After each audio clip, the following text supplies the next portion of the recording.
Audio 1 पुस्तक का नाम विवाहों का वातावरण धर्मानुष्ठान जैसा हो। लेखक वेदमूर्ति तपोनिश पंडित श्री राम शर्मा आचार्य। विवाह मानव जीवन का एक सर्वोत्कृष्ट यज्ञ है। दो आत्माएं अपना स्वतंत्र अस्तित्व खोकर परस्पर एक दूसरे में विलीन होती हैं और उस संगम से एक सम्मिलित शक्ति का अभिनव आविर्भाव होता है। गंगा और यमुना के मिलन स्थल को संगम कहते हैं। जिस स्थान पर यह पुण्य प्रयोजन पूर्ण हुआ है, वहां तीर्थराज प्रयाग अस्तित्व में आया। उस पावन भूमि का दर्शन करने मात्र से भावुक भक्त अपने को धन्य मानते हैं। दो नदियों का मिलन निश्चित ही महत्वपूर्ण है। मिलन की महिमा असामान्य है। दो के मिलने से तीसरी एक नई ही प्रबल शक्ति का आविर्भाव होता है।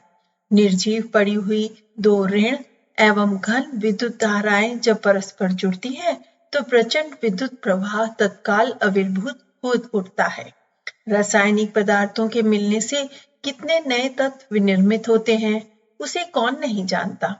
दिन और रात्रि के मिलन की संध्या कितनी पवित्र, इसके महात्म्य से हर धर्म प्रेमी भली भांति परिचित है। चतुर्माली जानता है कि दो पौधों की कलम आपस में जोड़ देने से जो कलम पौधा बनता है, उसके फल फूल कितने परिष्कृत होते हैं। यह तो जड़ वस्तुओं के मिलने की बात रही। चेतन आत्माओं का मिलन और भी सामर्थ्यवान होता है। अर्जुन और कृष्ण ने मिलकर महाभारत जीता। राम और लक्ष्मण की जोड़ी असुरता को परास्त करने में समर्थ हुई। यह तो मिलन मात्र हुआ। विलय इससे भी ऊंची वस्तु है। एक आत्मा का दूसरी में लय हो जाना, अपने स्वतंत्र अस्तित्व को समाप्त कर दूसरे के व्यक्तित्व में घुल जाना, मानव प्राणी के द्वारा हो सकने वाले उत्कृष्ट आध्यात्मिक पुरुषार्थ का प्रमाण है। इसलिए शास्त्रकारों ने इसे मनुष्य प्राणी द्वारा हो सकने वाला सर्वोत्कृष्ट पुण्य परमार्थ एवं यज्ञ कहा है। कन्यादान करते हुए माता पिता अपने को पुण्यवान हुआ मानते हैं। रुपए पैसे के द्वारा हो सकने वाले दानों से इसकी तुलना नहीं हो सकती। विवाह के समय पर दूसरे संबंधी भी कन्यादान की रस्म में सम्मिलित होते हैं और उस समय यथाशक्ति प्रतीक दक्षिणा देकर कन्यादान के पुण्य में भागीदार बनते हैं। विवाह एक उत्कृष्ट यज्ञ। विवाह यज्ञ देवताओं की उपस्थिति में पंच परमेश्वर की साक्षी में यज्ञ अग्नि को मध्यस्थ बनाकर संपन्न किया जाता है, ताकि उसके पवित्र प्रयोजनों को वर वधू आजीवन निभाते रह सके। जिस प्रकार कोई राष्ट्रपति या कोई मंत्री अपने पद का उत्तरदायित्व ठीक तरह से निभाने की शपथ प्रधान न्यायाधीश द्वारा ग्रहण करता है, उसी प्रकार आचार्य एवं पुरोहित वर वधू भी समाज निर्माण की एक नई धारा प्रवाहित करते हुए धर्म कर्तव्यों का पूरी तरह पालन करने की शपथ दिलाते हैं। वस्तुतः वह बहुत ही धार्मिक एवं मार्मिक अवसर है।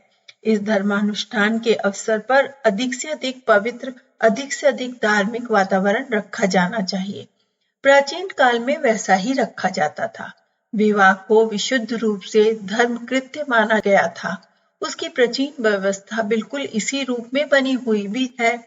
विवाह एक नए परिवार का सृजन करता है। विशाल मानव समाज के अंतर्गत एक स्वतंत्र घटक अस्तित्व में आता है। यह घटक अपनी स्वतंत्र सृष्टि का निर्माण करता है। विवाह का गुरुतर उत्तरदायित्व शिरोधार्य करने के उपरांत वर वधू का सम्मिलित अस्तित्व एक नए गृहस्थ के रूप में परिणत होता है और वह नव निर्माता स्वतंत्र सृष्टा के रूप में विकसित होते हैं। उन्हें अपने प्रजनन कार्य द्वारा सृष्टि निर्माण का वैसा ही उत्तरदायित्व उठाना पड़ता है, जैसा स्वयंभू मनु एवं शत्रुपा रानी ने, ब्रह्म और सावित्री ने उठाया था। गृहस्थ जैसे जहाज का लंगर उठाने और पतवार संभालने का गुरुतर कार्य अनुभवहीन वर वधू करने को उद्यत होते हैं, तो स्वाभाविकतः उन्हें ईश्वर सहायता की आवश्यकता अनुभव होती है। विवाह का धर्मानुष्ठान करते हुए वे परमात्मा से उस क्षमता की याचना करते हैं। उनकी श्रद्धा भावना के अनुरूप यह वरदान उन्हें मिलता भी है। जिन घड़ियों में इन दो आत्माओं और परम ब्रह्म परमात्मा के बीच दिव्य आदान प्रदान हो रहा होता है, उसे लौकिक भाषा में विवाह संस्कार कहते हैं। पवित्रता अक्षुण्ण रखी जाए। यह अवसर अधिकाधिक पवित्र, आध्यात्मिक एवं धार्मिक भावनाओं से ओतप्रोत हो, यह शास्त्र मर्यादा है। शुभ कार्य शुभ वातावरण में ही होने चाहिए। अशांत, विषुव एवं अस्त व्यस्त वातावरण में ऐसे पवित्र प्रयोजन का ठीक तरह पूरा हो सकना संभव नहीं।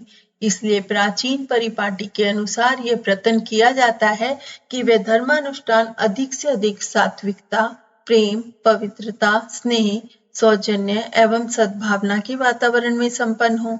आयोजन में जो भी व्यक्ति सम्मिलित हो, एक यज्ञ होता का कर्तव्य निभाएं और यह प्रयत्न करें कि वातावरण की सात्विकता एवं पवित्रता जितनी अधिक बढ़नी संभव हो उतनी बढ़े। कारण यह है कि इस अवसर का सूक्ष्म प्रभाव पति पत्नी के जीवन पर आजन्म बना रहता है। यदि विवाह के समय द्वेष, दुर्भाव का वातावरण रहा तो उसकी अमिट छाप पति पत्नी के अंतःकरण पर आजीवन किसी न किसी प्रकार बनी रहेगी। गर्भाधान के समय पति पत्नी के मन में जैसे भाव रहते हैं, संतान के मानसिक संस्थान पर वैसे ही भावों की अमिट छाप रहती है। आरंभ काल का असर अंत तक बना रहता है। इसलिए हमारे तत्वदर्शी ऋषियों ने यह धर्म परंपरा बनाई है कि कोई भी शुभ कार्य आरंभ करते समय उसका श्री गणेश धार्मिकता, धर्मानुष्ठान जैसा हो। पूजा एवं सात्विकता के सभ्य वातावरण में संपन्न किया जाए। मकान बनाते समय नींव रखते हुए भूमि पूजन की प्रथा प्रचलित है। षोडश संस्कारों का आधार यही है।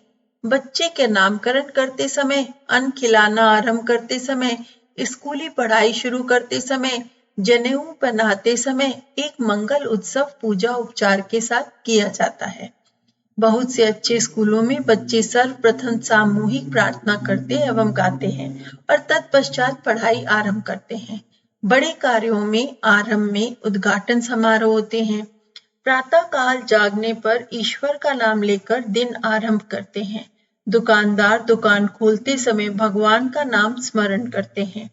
आमतौर से यह परंपरा प्रत्येक शुभ कार्य के संबंध में चली आ रही है कि धार्मिक मंगलाचरण पूर्वक अच्छे कार्यों का आरंभ किया जाता है।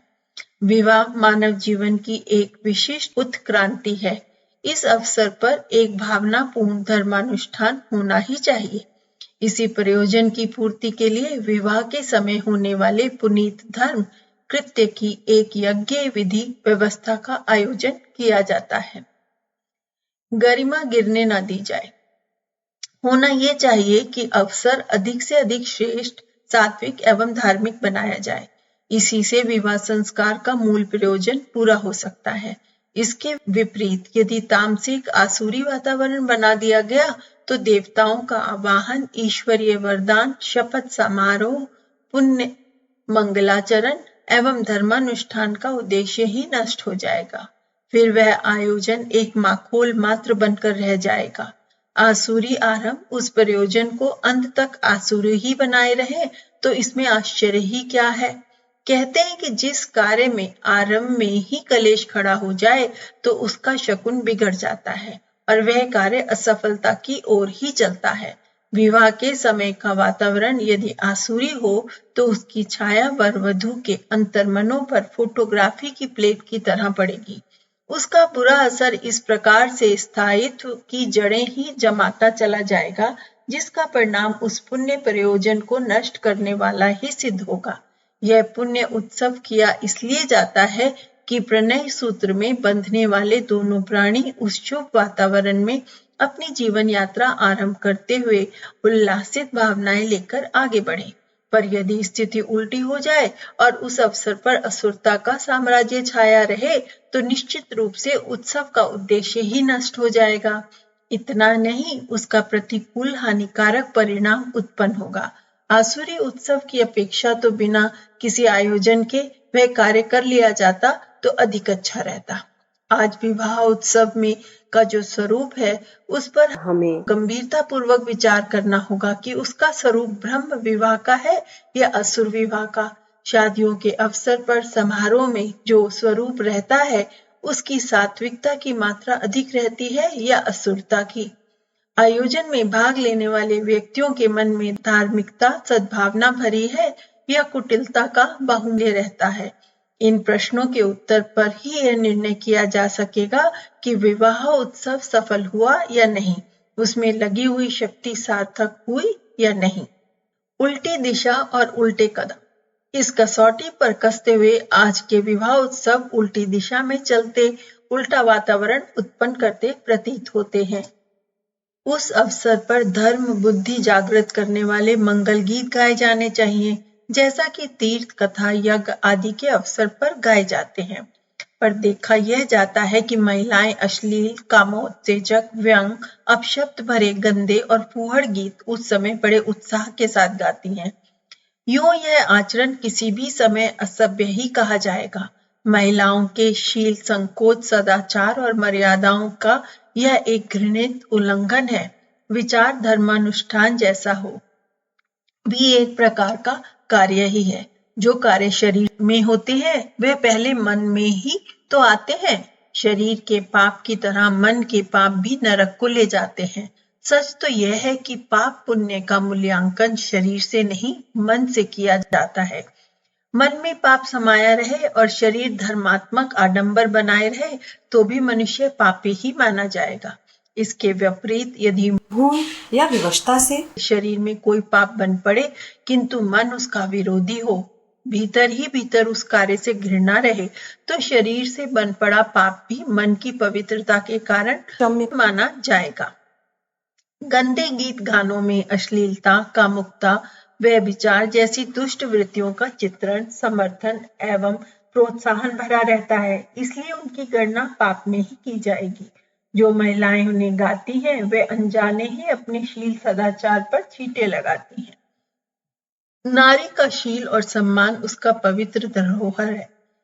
लज्जा ही उसका प्राण है। निर्लज बनकर तो वह अपने उच्च स्तर से नीचे ही गिरती है। कोई बहन जो शब्द अपने भाई से, कोई माता अपने बच्चे से, कोई पुत्री अपने बाप से जो बातें निसंकोच नहीं कह सकती, उन्हें वह पुरुषों के आगे निर्लज्जता पूर्वक गाए तो उसमें उसका प्रत्यक्ष मान हानि है। इसमें उनका गौरव बढ़ता नहीं, घटता है। अपनी शील सदाचार से वह एक सीढ़ी नीचे ही उतरती हैं। भावना गंदी करके अपने पुण्य पतिव्रत की गरिमा को कम ही करती हैं। गंदे गीतों का कुप्रभाव। सुनने वालों के मनोभावों को विकृत करने में गंदे गीतों को एक हद तक दोषी ही माना जाएगा। ऐसे गायन कामुकता भड़काते हैं, गाने वाली महिलाओं की ओर पाप दृष्टि से देखने और पाप बुद्धि से सोचने की प्रेरणा देते हैं। ये पतन का मार्ग है। विवाह जैसे धर्मानुष्ठान के अवसर पर ऐसे कलुषित वातावरण बनाया जाना उचित नहीं। ऐसे पर्व पर तो धर्म वृद्धि उत्पन्न करने वाले सद्भावोत्पादक गीत गाए जाने चाहिए। यह प्रसंग इस प्रकार के दुर्बुद्धि कुवचन बोलने का कदापि नहीं है। इसलिए प्रत्येक विचारशील व्यक्ति का कर्तव्य है कि शील, शिष्टाचार और सभ्यता को तिलांजलि देने वाले इन कुवचनों का, गंदे गीतों का प्रचलन रोकें। छोटे बच्चों के कोमल हृदय पर इस प्रकार के गाने बहुत बुरा असर डालते हैं। उनके मन में छोटी आयु में ही कुसंस्कार जमने लगते हैं। इस प्रकार गीत गाने वाली महिलाएं नहीं जानती कि वे अनजाने में क्या कह और क्या कर रही हैं। जिन बच्चों को उन्हें शील और सदाचार सिखाना चाहिए था, वे यदि उनके दुराचार और अश्लीलता अपनाने की प्रेरणा देंगी तो यह एक प्रकार से विष पान कराने के समान ही होगा। नारियों के सम्मान में आघात पहुंचाने वाले कुवचन करते हुए कभी कभी पुरुष वर्ग के लोगों को भी सुना जाता है। ऐसे लोगों की सभ्य समाज में घृणापूर्वक भर्त्सना की जाती है। उन्हें ओछा, आवारा, असभ्य, गुंडा आदि शब्दों से तिरस्कृत किया जाता है। भारतीय नारी से कोई ऐसे दुर्व्यवहार की आशा नहीं कर सकता। उनके मान मर्यादा के अनुकूल ऐसा ओछापन हो भी नहीं सकता।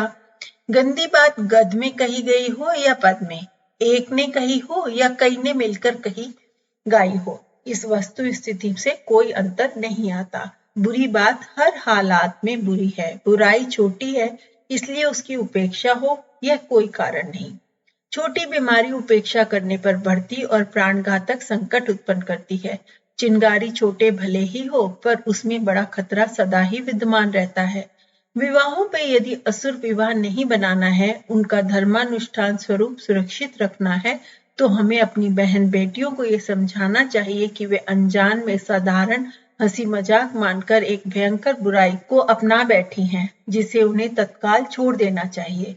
इससे उनके शील सदाचार पर छींटा न लगेगा, बच्चों पर कुप्रभाव न पड़ेगा, बाहर के लोग दुर्बुद्धि से उनके बारे में न सोचेंगे और विवाह का पवित्र वातावरण गंदा न होगा। इतनी बुराइयां बचती हैं तो इससे गाने वालों को कोई क्षति नहीं होती, तो भी फिर छोड़ने में अनावश्यक विलंब क्यों किया जाए।